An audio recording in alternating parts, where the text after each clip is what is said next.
ایران بالخصوص ایران کی ایٹمی تنصیبات پر اسرائیلی حملوں کے بعد ایک نیا مشرق وسطی جنم لے چکا ہے۔ 1980 کی دہائی میں ایران عراق جنگ کے بعد ایران کو اس نوعیت کے شدید ترین حملوں یا جنگ کا کبھی سامنا نہیں کرنا پڑا تھا۔ اسرائیل کی جانب سے صبح سویرے 200 طیاروں کی مدد سے ایران کی ایٹمی اور فوجی تنصیبات کو نشانہ بنایا گیا، جس میں آپ سب جانتے ہیں کہ ایران کی مسلح افواج کے سربراہ محمد باقری، ایران کے سب سے اہم اور طاقتور ترین فوجی یونٹ یعنی کہ پاسداران انقلاب کے کمانڈر ان چیف حسین سلامی اور 6 ایٹمی سائنسدانوں کو نشانہ بنایا گیا۔ اسرائیل کا کہنا ہے کہ یہ حملے تب تک جاری رہیں گے جب تک اسرائیل کی بقا کو لاحق خطرات ختم نہ ہو جائیں۔ دوسری طرف امریکن صدر ڈونلڈ ٹرمپ ایران کو ایک بار پھر دھمکیاں دیتے دکھائی دیتے ہیں، جس میں ان کا کہنا ہے کہ وہ پہلے بھی ایران کو کئی بار موقع دے چکے ہیں کہ وہ نیوکلیر ڈیل پر آمادہ ہو جائے۔ اب یہ ایرانی قیادت پر منحصر ہے کہ وہ کس طرح اور کب نیوکلیر ڈیل پر منحصر ہوتی ہے، اس سے پہلے کہ بہت دیر ہو جائے۔ صدر ٹرمپ کا کہنا ہے کہ ایرانی قیادت کو چاہیے کہ وہ جو کچھ بچتا ہے اسے بچا لے۔ صدر ٹرمپ کا یہ موقف بھی سامنے آیا ہے کہ ایران کو نیوکلیر ڈیل پر آمادہ ہو جانا چاہیے، ورنہ مزید خوفناک حملے ہوں گے جن کی منصوبہ بندی ہو چکی ہے۔ یعنی کہ اس سے ظاہر ہوتا ہے کہ امریکہ اور اسرائیل کے درمیان جو کھچڑی پک رہی تھی اس کا ابھی کچھ حصہ ہی عملی صورت میں سامنے آیا ہے، اور دوسرا یہ کہ مزید حملے کرنے کی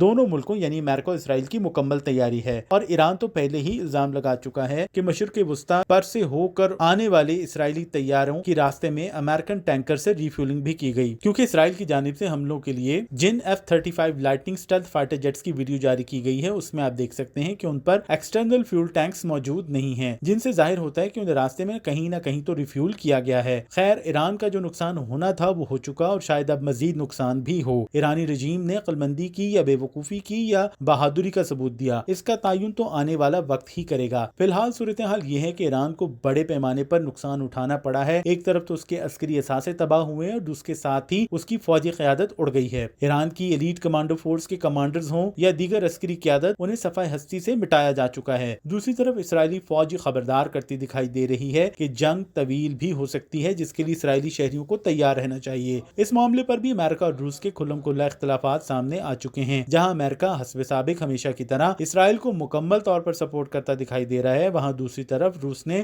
کھلے الفاظ میں اسرائیلی حملوں کی مذمت کی ہے۔ خیر، واپس آتے ہیں اپنے اصل ٹاپک کی طرف کہ حملے میں ہوا کیا۔ تو یہ بات واضح ہے کہ اسرائیلی حملے کا سب سے بڑا اور اہم مقصد اسرائیل کی سالمیت کو خطرہ سمجھے جانے والے ایران کو ایٹمی طاقت بننے سے روکا جائے۔ یہی وجہ ہے کہ اسرائیلی فضائیہ نے ان حملوں میں سب سے زیادہ فوکس جس چیز پر کیا وہ ایران کی ایٹمی صلاحیت کو تباہ کرنا تھا، یعنی کہ وہ انریچمنٹ پلانٹ جس کے اوپر ایران ایٹمی طاقت بننے کے لیے تکیہ کیے بیٹھا ہے اسے ہی اڑا دیا جائے۔ اسرائیلی فوج تصدیق کر چکی ہے کہ حملوں میں اسرائیلی فضائیہ کے 200 طیاروں نے حصہ لیا، جن میں F-35 لائٹننگ، F-15 اور F-16 جیسے طیارے شامل تھے۔ اسرائیلی فضائیہ کے فائٹر جیٹس نے پریسائز انٹیلیجنس کی مدد سے ایران کے نتانز یورینیم انریچمنٹ پلانٹ کو نشانہ بنایا، جو کہ اپنی نوعیت کا ایران میں سب سے بڑا پلانٹ ہے اور کئی برس سے کام کر رہا ہے۔ اور اسی پلانٹ کے حوالے سے کہا جاتا ہے کہ یہاں سے ایران کو ملٹری گریڈ افزودہ یورینیم دستیاب ہو رہا ہے یا ہوا ہے، جس کی مدد سے ایران ایٹم بم بنانے کا خواب پورا کرنا چاہتا ہے۔ اسرائیلی ڈیفنس فورسز کے ترجمان بتا چکے ہیں کہ آپریشن رائزنگ لائن کے پہلے مرحلے میں اسرائیلی فضائیہ کے 200 کے قریب طیاروں نے ایران میں 100 سے زیادہ فوجی اہداف کو 330 میونیشنز کی مدد سے نشانہ بنایا، جن میں مختلف اقسام کے لیزر گائیڈڈ بامز بھی شامل تھے۔ پہلے مرحلے میں ایران کی فوجی صلاحیت کو شدید ضرر پہنچانے کے بعد اسرائیل نے دیگر مقامات پر بھی حملے کیے ہیں، جن میں تبریز کا ایئرپورٹ بھی شامل ہے۔ دوسری طرف انٹرنیشنل اٹامک انرجی ایجنسی یا IAEA بھی کافی متحرک دکھائی دے رہی ہے، جس نے فوری طور پر خبر جاری کی کہ ایران کے تباہ ہونے والے نتانز ایٹمی پلانٹ کے آس پاس ریڈیشن لیک کا کوئی ثبوت نہیں ملا اور ریڈیشن لیول معمول کے مطابق ہے۔ نتانز ایٹمی پلانٹ، جس کا ہم پہلے بھی ذکر کر چکے ہیں، کئی زیر زمین منازل اور سطح زمین پر موجود ایک فورٹیفائڈ ملٹری کمپلیکس کا منظر پیش کرتا ہے، جہاں پر کثیر المنزلہ انریچمنٹ ہالز موجود ہیں، جہاں پر سینٹریفیوجز مشینیں دھڑا دھڑ یورینیم افزودگی کا کام کر رہی ہیں۔ اس کے ساتھ ہی دیگر متعلقہ انفراسٹرکچر بھی اس کمپلیکس میں موجود ہے۔ بظاہر یہی معلوم ہوتا ہے کہ فی الحال ایران کا ایٹمی طاقت بننے کا منصوبہ یا خواب مکمل طور پر لپیٹ دیا گیا ہے۔ اس کے ساتھ ہی ایک اور دلچسپ صورتحال بھی سامنے آئی ہے، جو کہ موساد کی جاری کردہ ویڈیو میں دیکھی جا سکتی ہے۔ اس ویڈیو میں آپ دیکھ سکتے ہیں کہ اسرائیلی بدنام زمانہ خفیہ ایجنسی موساد کے ایران میں موجود ایجنٹس نے کس طرح سے حملے کے دوران بھرپور کارکردگی دکھائی اور ایرانی حکام اور تنصیبات کو نشانہ بنانے میں بھرپور کردار ادا کیا۔ موساد کی جانب سے جاری کردہ ویڈیو میں دیکھا جا سکتا ہے کہ کس طرح سے زمین پر موجود ایجنٹس نے سگنل ملتے ہی اسرائیلی فضائیہ کے ساتھ مل کر ایران کے بیلسٹک میزائل اور ایئر ڈیفنس سسٹم کو نشانہ بنایا۔